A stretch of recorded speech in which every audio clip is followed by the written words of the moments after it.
CU legend Shedeur Sanders sends powerful 7-word message to Deion and Shiloh after harsh family week. The Sanders family has always been more than just a football family. They are a living, breathing symbol of resilience, legacy, and the power of sports to connect generations. From Deion Coach Prime Sanders' Hall of Fame playing career to his groundbreaking work as a college football coach, to his sons' ongoing battles to prove themselves in the NFL, the family embodies the drama and spirit that makes American football such a cultural force. But as August 2025 unfolded, the Sanders family encountered one of its toughest weeks in recent memory. A week that exposed the pain of losses, the cruelty of professional sports, and the relentless microscope of public scrutiny. And yet, from within the storm, a single message emerged. It came from Shedeur Sanders, the Colorado legend now working to carve his place in the NFL, and it carried the weight of leadership. In 7 words sent to the family's group chat, he managed to capture not only the week's despair, but also the way forward. As Sanders men, we have to regroup. That sentence, short and decisive, has quickly become a symbol of the Sanders family's resilience. It was not only directed toward his father and brother, but also echoed loudly to everyone who follows the Sanders story. For a family that endured a brutal week, Shiloh being cut and fined by the Buccaneers, Deion being heavily criticized for clock management in Colorado's season-opening loss, and Shadur himself still sitting at the bottom of the Cleveland Browns depth chart.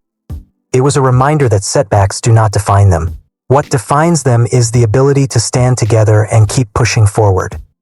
The week began with disappointment for Shiloh Sanders, who has been working tirelessly to prove he belongs in the NFL.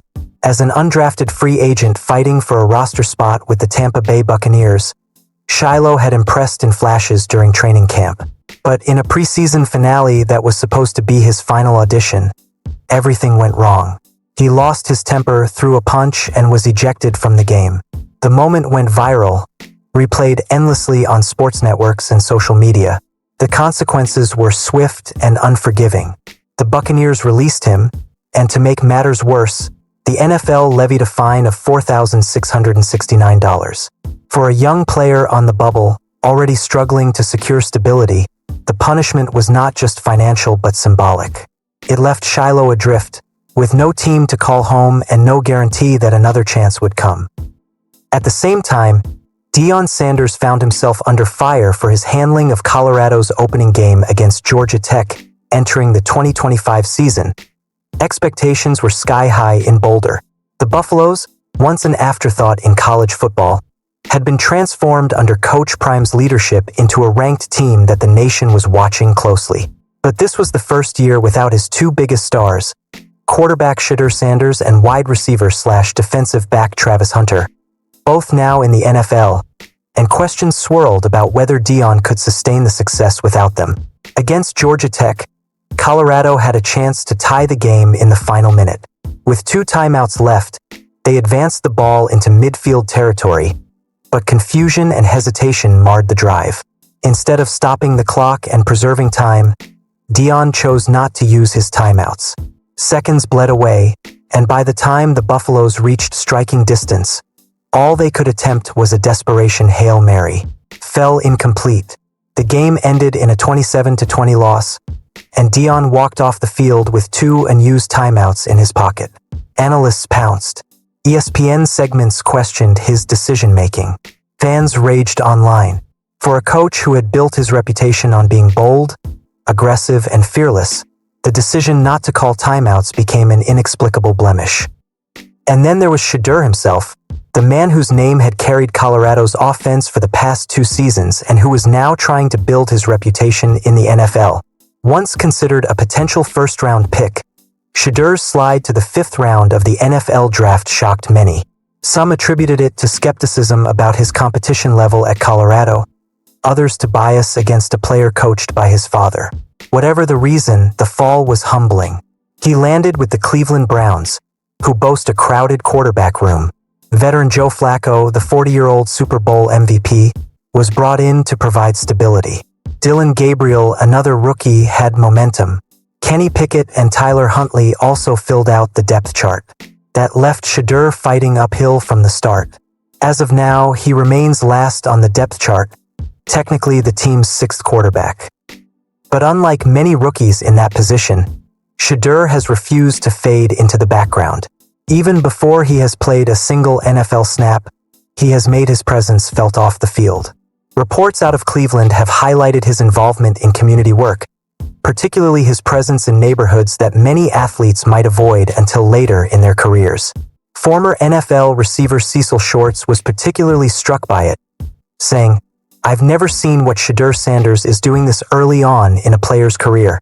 I've never seen a rookie come into the league and before he even played a snap is already in the Garden Valley projects.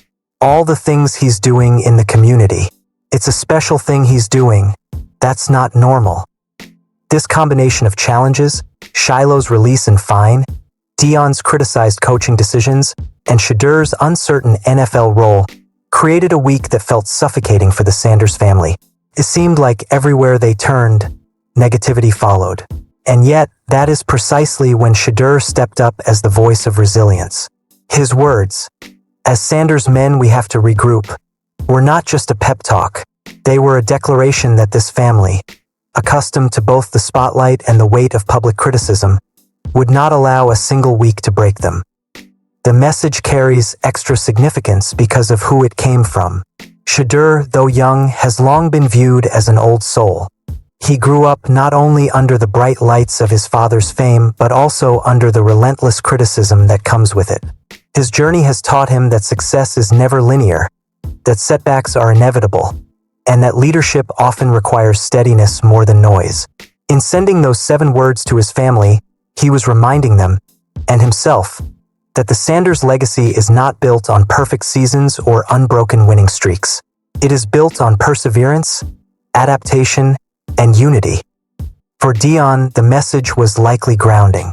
Criticism has never been new to him. As a player and coach, he has always attracted detractors.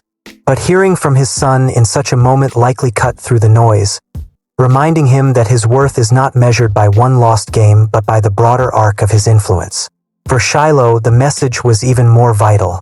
Facing the possibility that his NFL dream may be slipping away, he needed to know that his family still stood with him, that regrouping meant he was not alone. And for the wider world, once the message became public, it was a reminder that beneath the headlines and the spectacle, this is still a family. Imperfect, vulnerable, but determined. The Sanders story continues to evolve, and what happens next will be fascinating.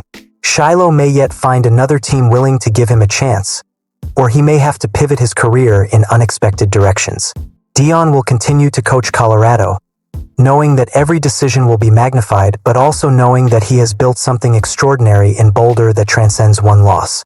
And Shadur, still waiting for his true NFL opportunity, will carry both the weight of expectation and the potential to surprise his critics.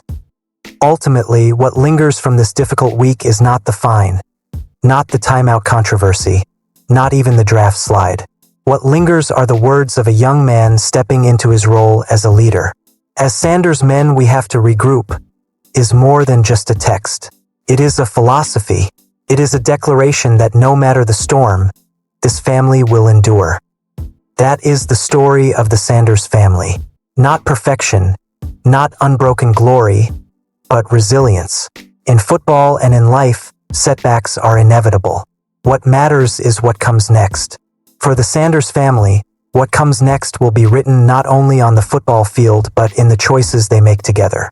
And if Shedur's words are any indication, they are ready to stand together, regroup, and face whatever comes with the unshakable pride of being Sanders men.